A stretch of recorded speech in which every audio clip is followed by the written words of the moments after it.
25 रोजी सकाळी 11:30 वाजता नागपुरातील महाल परिसरात विश्व हिंदू परिषद व बजरंग दलाच्या कार्यकर्त्यांनी औरंगजेबाची कबर हटाव असे नारे देत आंदोलन केले। हे आंदोलन करताना त्यांनी गवताच्या पेंड्या असलेली प्रतिकात्मक कबर त्या ठिकाणी जाळली। यानंतर गणेशपेठ पोलिसांनी आंदोलकांवर अपराध क्रमांक 114/2025 नुसार भारतीय न्याय संहिता 299, 37(1) व 3 सह 135 महाराष्ट्र पोलीस कायदा अन्वये गुन्हा दाखल केला। दुपारी 3:09 हा गुन्हा दाखल झाला। यानंतर सायंकाळी एक अफवा अशी पसरवली गेली की सकाळच्या आंदोलनात जी प्रतिकात्मक कबर जाळली त्याच्या कापडावर धार्मिक मजकूर होता। अत्तरोळमधील नमाज आटोपून 200 ते 250 चा जमाव हा त्या ठिकाणी तयार झाला आणि नारे देऊ लागला। याच लोकांनी आग लावून टाकू असे हिंसक बोलणे प्रारंभ केल्याने पोलिसांनी त्या ठिकाणी बळाचा वापर केला। यापूर्वी बजरंग दलाच्या कार्यकर्त्यांविरुद्ध तक्रार द्यायची आहे अशी मागणी करण्यात आल्याने त्यांना गणेशपेठ पोलीस ठाण्यामध्ये आमंत्रित करण्यात आलं। त्यांची तक्रार ऐकून घेण्यात आली। एकीकडे पोलिसांची कारवाई सुरू असताना दुसरीकडे हंसापुरी भागामध्ये 200 ते 300 लोक हातात काठ्या घेऊन दगडफेक करू लागले। त्यांच्या तोंडावर फडके बांधले होते। या घटनेत 12 दुचाकींचे नुकसान झाले आहे। या घटनेमध्ये काही लोकांवर घातक शस्त्राने हल्ला करण्यात आलेला आहे। तिसरी घटना भालदारपुरा भागात सायंकाळी 7:30 वाजता झाली। 80 ते 100 लोकांचा जमाव तिथे होता। तिथे त्यांनी पोलिसांवर हल्ला केला। त्यामुळे अश्रुधूर व सौम्य बळाचा वापर करावा लागला। या घटनेत एक क्रेन, 2 जेसीबी व काही 4 चाकी वाहने ही जाळण्यात आली। या संपूर्ण घटनेमध्ये 33 पोलीस जखमी झाले आहेत, ज्यामध्ये 3 उपायुक्त दर्जाचे पोलीस आहेत। त्यातल्या एका पोलीस उपायुक्तावर कुऱ्हाडीने त्या ठिकाणी हल्ला करण्यात आलेला आहे। एकूण 5 नागरिक जखमी झालेले आहेत।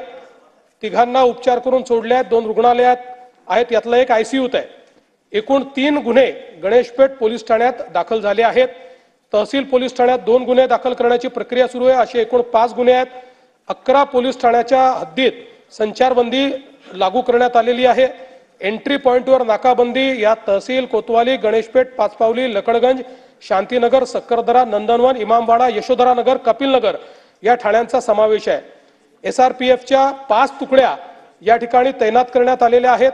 राज्याच्या पोलीस महासंचालकांनी सर्व CP SP यांची VC घेऊन राज्यभर कायदा आणि सुव्यवस्था राखण्याचे निर्देश दिलेले आहेत।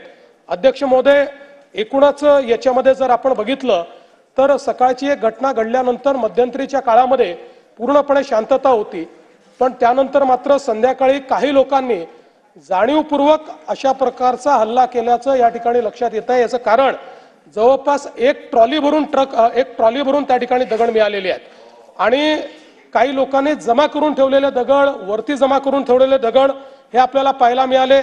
शस्त्र देखील मोठ्या प्रमाणात त्या ठिकाणी होते। ते शस्त्र जप्त करण्यात आलेले आहेत। वाहनांची जाळपोळ त्या ठिकाणी झालेली आहे आणि ठरवून काही ठराविक घरांना, काही ठराविक आस्थापनांना त्या ठिकाणी लक्ष्य करण्यात आलेलं आहे। 3 DCP लेवलचे लोक या ठिकाणी जखमी झालेले आहेत आणि जसं मी सांगितलं की यातल्या एका DCPवर तर थेट कुऱ्हाडीने वार हा त्या ठिकाणी करण्यात आलेला आहे। त्यामुळे निश्चितपणे याच्यामध्ये काही ना काही एक प्रकारे काही लोकांचा सुनियोजित पॅटर्न हा देखील त्या ठिकाणी दिसतो आहे। अशा लोकांना त्या ठिकाणी त्यांच्यावर कारवाई ही केलीच जाईल। कुठल्याही परिस्थितीमध्ये कायदा आणि सुव्यवस्था हाती घेण्याची कोणालाही परवानगी या ठिकाणी देण्यात येणार नाही। आणि मी एक गोष्ट स्पष्टपणे सांगतो, पोलिसांवर ज्यांनी हल्ला केला असेल त्यांना काय झालं तरी सोडलं जाणार नाही। पोलिसांवरचा हल्ला सहन केला जाणार नाही। पोलीस शांतता प्रस्थापित करत होते, अशा वेळी पोलिसांवर केलेला हल्ला अतिशय चुकीचा आहे। अध्यक्ष महोदय, खरं म्हणजे महाराष्ट्रामध्ये कायदा आणि सुव्यवस्था राखणं, शांतता राखणं आपल्या सगळ्यांची जबाबदारी आहे।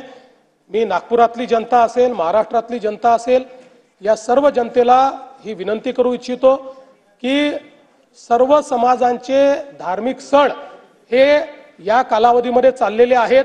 अशा या सगळ्या परिस्थितीमध्ये सगळ्यांनी संयम ठेवला पाहिजे। कोणीही संयम सोडू नये।